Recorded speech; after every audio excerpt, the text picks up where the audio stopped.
इफिसियों उसका 4, 29 और 30। Ephesians chapter 4 verse 25, 29 and 30। Bible कहती है कोई गंदी बात तुम्हारे मुंह से न निकले। Listen me carefully. यहां बाइबल कहता है इस प्रकार से, कोई गंदी बात, आप बोले कोई गंदी बात हमारे मुख से ना निकले। यह परमेश्वर का वचन है। सब बोले कोई गंदी बात, फिर से बोले कोई गंदी बात हमारे मुख से ना निकले।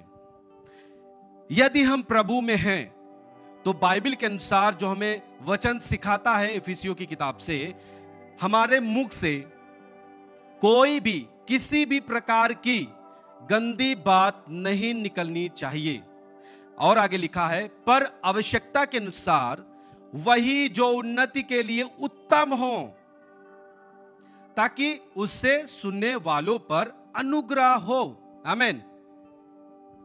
बाइबल कहता है कि आवश्यकता के अनुसार वही जो उन्नति के लिए उत्तम हो, पर आवश्यकता के अनुसार वही निकले जो उन्नति के लिए उत्तम हो। इसका मतलब है जो आपके जुबान से शब्द निकलते हैं वो उन्नति के लिए होने पाए।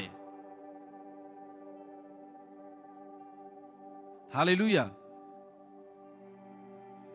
अपने दिल पे हाथ रखिए, अपने हृदय पे हाथ रखिए और सोचें, क्या आप तक आप जो बातें बोलते आए हैं, कभी भी आप जो मन में आप बोल जाते हैं, किसी से भी कुछ भी मजाक कर जाते हैं, क्या आप सोच पा रहे हैं कि हमारे बोलने से उन्नति हो रहा है, कोई उन्नति कर पा रहा है, या कोई व्यक्ति आजाद हो पा रहा है हमारे बोलने से?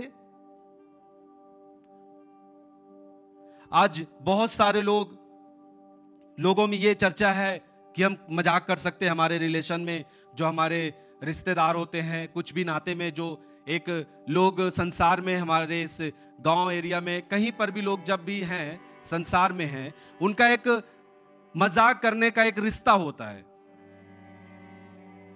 लोग अपनी बुआ से मजाक करते हैं, भाभी से मजाक करते हैं, मामी से मजाक करते हैं। उनका एक, वो लोग कहते हैं हम गलत शब्द नहीं बोल रहे हैं, हम तो मजाक कर रहे हैं, हंसने के लिए बोल रहे हैं।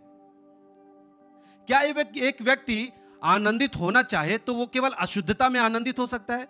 क्या शुद्ध बातें बोल के, एक शुद्ध बातें बोल के, प्योर वर्ड्स को बोल करके वो आनंद नहीं ले सकता है?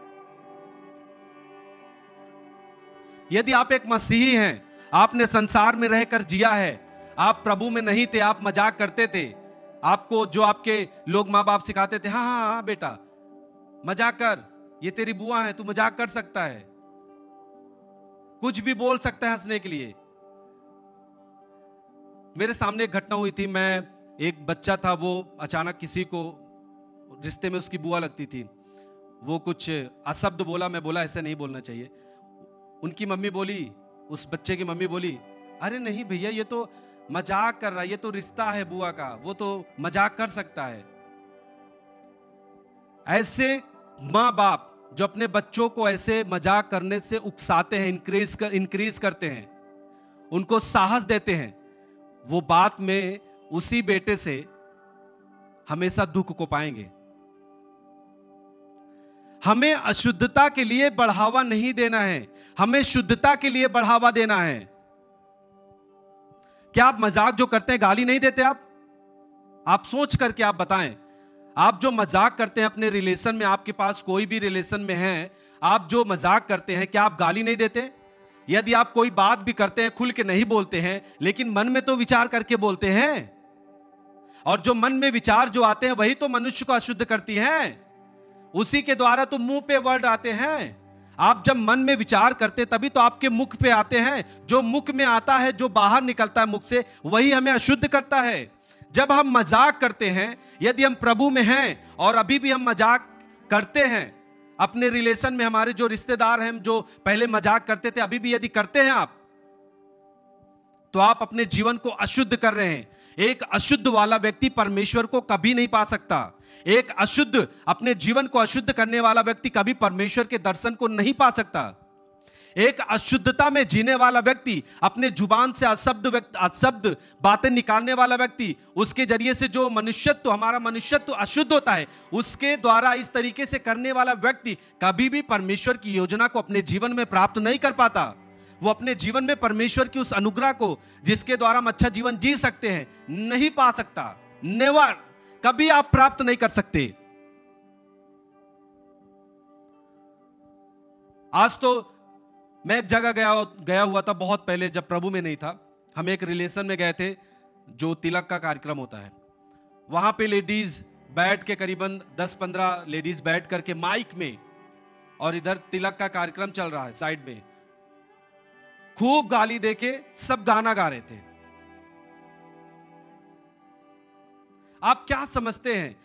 हम सोचते हैं केवल मजाक कर रहे हैं। ये मजाक नहीं कर रहे हैं आप, ये आनंद नहीं ले रहे हैं आप, दुख की घड़ी लेके आ रहे हैं अपने जीवन में।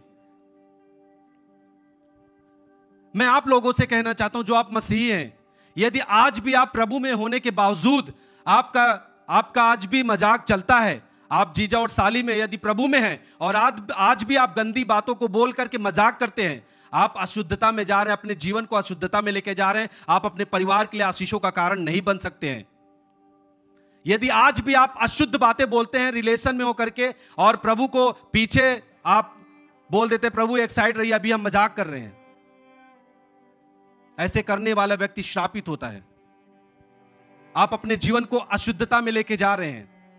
आप खुद ही अपने जीवन को, जो यीशु ने आपके जीवन को वो अपने हाथ में लिया है, आप कहते हैं प्रभु खोल दे हाथ, नहीं चाहिए तेरा जीवन। आप खुद ही अपने हाथ को बढ़ा करके अपने जीवन को यीशु के हाथ से छीन लेते हैं जब आप अशुद्धता की बातों को बोलते हैं।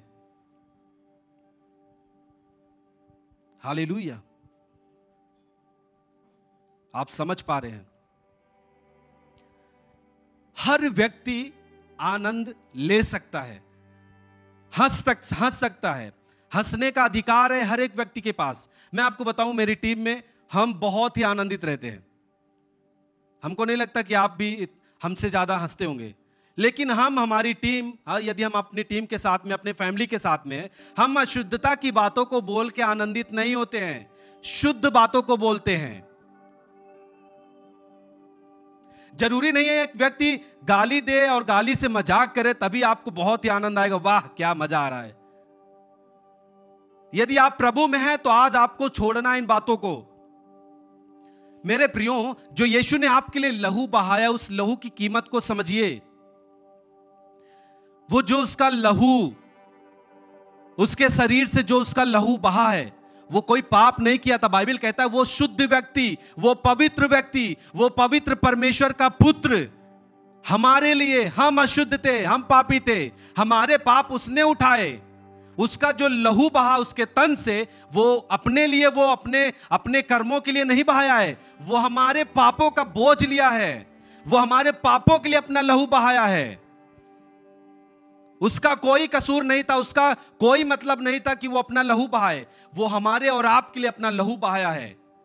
और जब वो अपने लहू से हमें शुद्ध कर दिया है, जब वो अपने लहू से हमें अच्छा जीवन जीने के लिए एक मौका दिया है, हम पाप से छूट गए हैं, लेकिन हम धीरे धीरे करके, क्या आज ऐसा नहीं है कि हम अशुद्धता में जी रहे हैं? आज हम मजाक करना फिर से शुरू कर दिए हैं। हम मसीह के लहू को पीछे ढकेल देते हैं। हम कहते हैं प्रभु नहीं, आपके लहू से कोई मतलब नहीं है। जब आप अशुद्धता की बातों को बोलते हैं, आप किसी की बुराई करते हैं, जब आप गंदे मजाक करते हैं, तब आप यीशु के लहू को कहते हैं आपके लहू से प्रभु कोई मतलब नहीं, मुझे अपना जीवन जीने दीजिए। और याद रखिएगा, जब भी आप ऐसे अशुद्धता की बातों को बोलते हैं, आपके प्रभु आपका मुंह पे अंगुली नहीं रख देगा और आपकी जुबान को ऐसे बंद नहीं कर देगा कि आप चुप हो जाएंगे। हर एक व्यक्ति के पास अपना अधिकार है। यदि आप चाहते हैं कि प्रभु मेरे जीवन को संभाले, मेरे जीवन को वो अपने हाथ में लेकर के चले और मुझे शुद्धता के जीवन में लेके चले, पवित्रताई के जीवन में लेके चले, और मैं एक अच्छा व्यक्ति बनूं, दूसरों के लिए उदाहरण बनूं, दूसरों के सुधारने के लिए बन सकूं, तो अपने जीवन को प्रभु के हाथ में देना चाहिए और शुद्धता में बातें करनी चाहिए, जिससे कि प्रभु को एक द्वार खुलता है प्रभु का हमारे जीवन के लिए। जब हम शुद्ध बातों को बोलते हैं, प्रभु को हमेशा अपने जीवन में मौका देते हैं। प्रभु, हाँ प्रभु, आप मेरा प्रभु है, मेरे जीवन का परमेश्वर है, मैं तेरे वचन के अनुसार चलूंगा। एक व्यक्ति जो परमेश्वर के वचन के अनुसार नहीं जीता, परमेश्वर उसके जीवन में कभी भी हस्तक्षेप नहीं करता।